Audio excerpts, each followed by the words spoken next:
Hi, and good morning, and welcome to LIS 505 for the fall 2019 term. By the time you are viewing this, it will be Tuesday morning, probably, first day of classes for the fall term, and a big time of transition during the year after probably a summer of no classes. So it takes a little bit of time to get the hang of being back into the term and back into working and back into a schedule. I know how that feels. So my name is Noreen Erickson. I am your instructor for this class. I provided a video, not a video, but a written introduction to me and my background in eClass. I'll just show you where that is. You may have already viewed it, but it's just under Welcome and Introduction. And that will tell you probably more than you ever wanted to know about myself and my background and how I came to be teaching LIS 505. So I encourage you to look at that so that you get an idea about who is leading this class for you. I just want to, in this video, just point out some of the features of the eClass and how you can navigate around and how I've got the class structured. By this time, I know that you're all fairly seasoned at doing online classes. And I'm sure that you've encountered many different styles of teaching online from different instructors. So I recognize that the way I structure it might be different than you've encountered it before. But on the other hand, I don't think there's anything typically unique about or challenging about the way that I've structured it, or the assignments, or the course content and the workload. I said in my written introduction that I have taught or co-taught 2 different LIS classes in the past couple of years. So I do have some experience working with eClass and working with graduate learners. But I am always willing to, of course, I want to learn more and I want to get better. So if something isn't working for you, or something in eClass is not showing up or working the way that it should be, please let me know. It's probably just an oversight on my part as I learn along with you the features in this eClass environment. So some of the first things that you'll want to do in the first couple of days are, first of all, to post an introduction about yourself. And the introduction will be under week 1. If I scroll down and show you, under week 1, it's a discussion board for first week introductions. And this will include the entire class. After week 1, you'll be breaking out into groups of 5 or 6, and that's where you will be, who you will be communicating with for your discussion posts. You won't be seeing 45, 50 people's posts, because that would just simply be way too overwhelming. But if there's 5 or 6 of you, you can engage in some pretty meaningful conversation over the course of the week. But for week 1, everyone will post their introduction so that we have a sense of who all is in this class and get to know other graduate students, probably most of whom you've come across in other classes. So please post an introduction to yourself. I give you some guidelines as to what to say and what to include under my written introduction.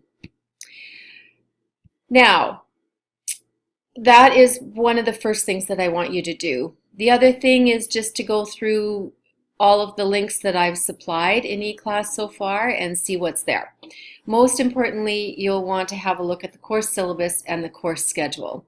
So the course schedule will probably be the most important document for you to keep track of throughout the term, because that includes what is happening every single week, with links to the readings and with due dates. So everything is sort of in one place under the course schedule. The course syllabus will include just a synopsis of the assignments, the learning outcomes for the course, and and different due dates, and what the weighting is of each of the assignments. So both the syllabus and the schedule are important for you to look at first thing.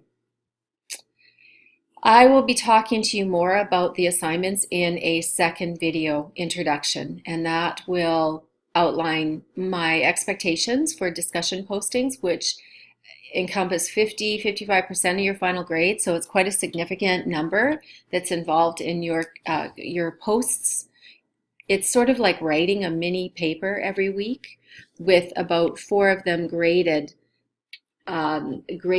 for your discussion posting. And this is a cameo appearance by Indio, which may or may not happen throughout the term. I'll try not to let it be a distraction. I've got lots of feline distractions in this house. So keep track of the syllabus and of the schedule, and then I'll talk to you about the assignments in a subsequent video. At the top, I've structured it a bit like if you've taken courses from Dr. Joanne Roger, which I'm almost guarantee that you have.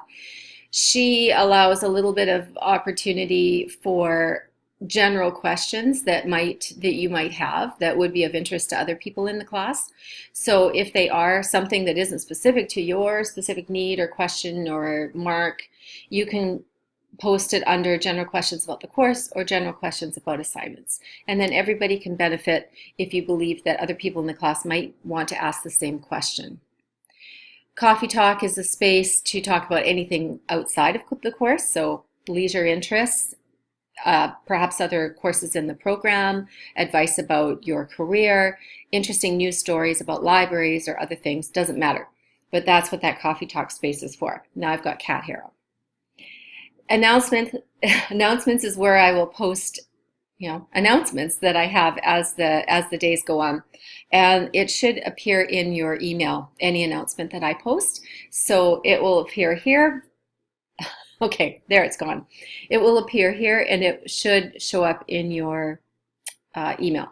So that's where there will be anything that I feel that you need to know on a daily basis, that you need to know sort of more urgently than when I post my weekly video.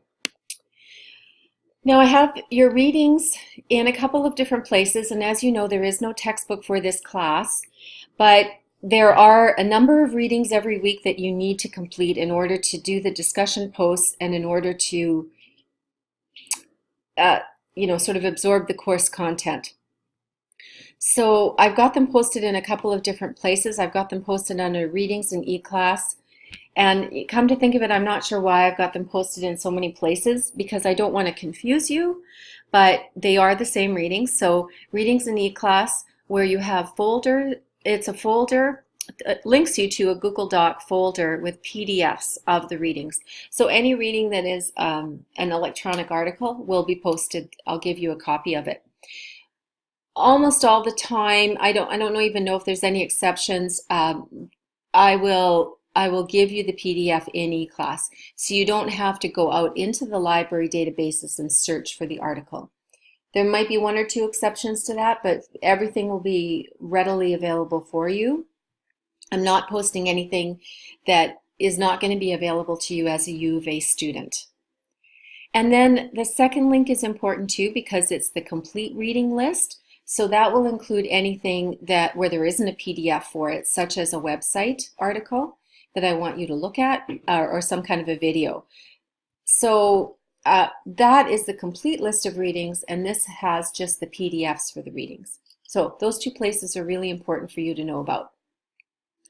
I do repeat that, or the link to it, under the course schedule. So that's when you get a link to both the PDFs and the complete list of readings, the bibliographic record list of all the readings.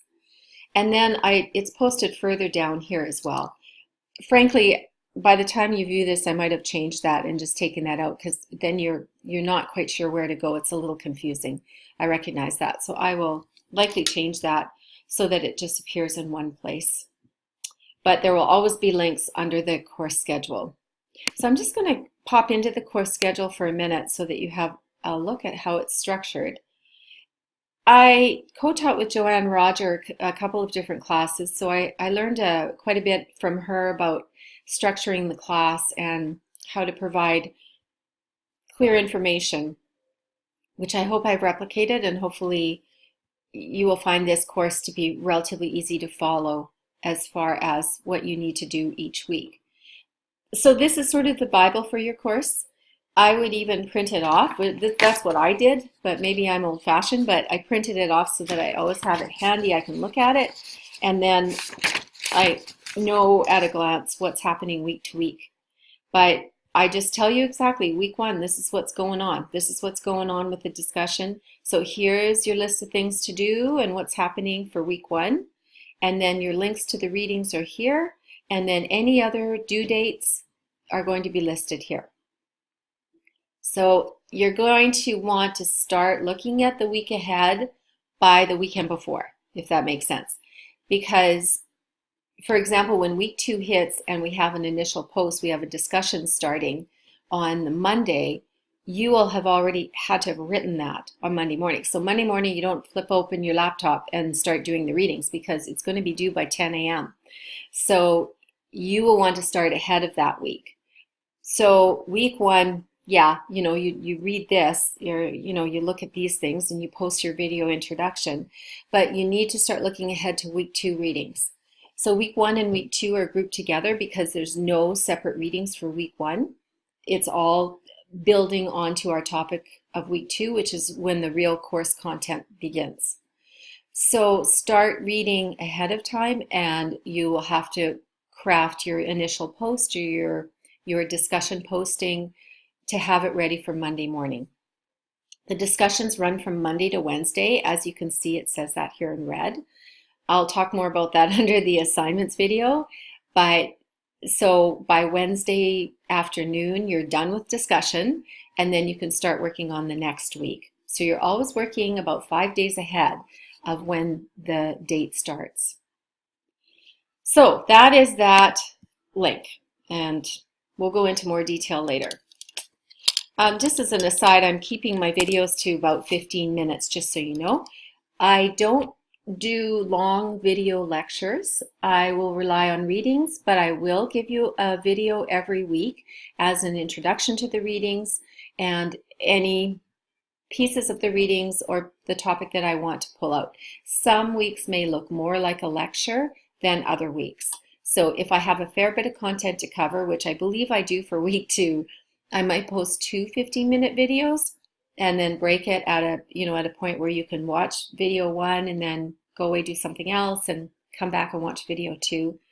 But I promise that I'm not going to ever have a 51-hour-minute PowerPoint video that you have to sit through, that you have to endure.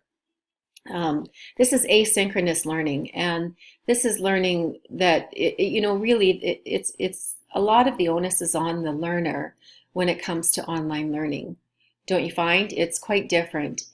And I recognize that, and that doesn't absolve me from responsibility from being an instructor, but it does, I think on the good side, on the plus side, it does give the learner a lot of flexibility and leeway as to how to approach their learning and to absorb at a pace that they're comfortable with.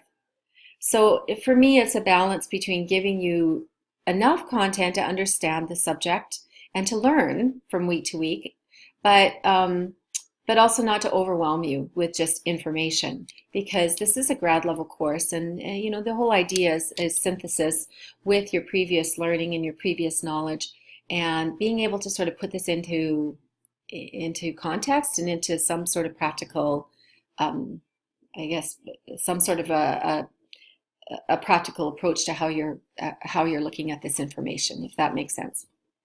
So I just have another minute left here. So you'll see that each week has its own discussion post, and that's where you will be posting your initial post and your discussions.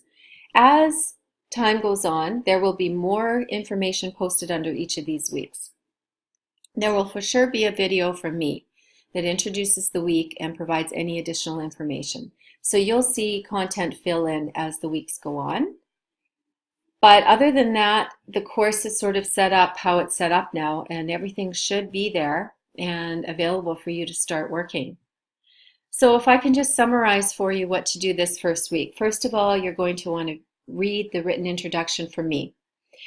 Then you're going to want to look at the folders with the readings and see kind of what you're up against as far as number of readings in the week.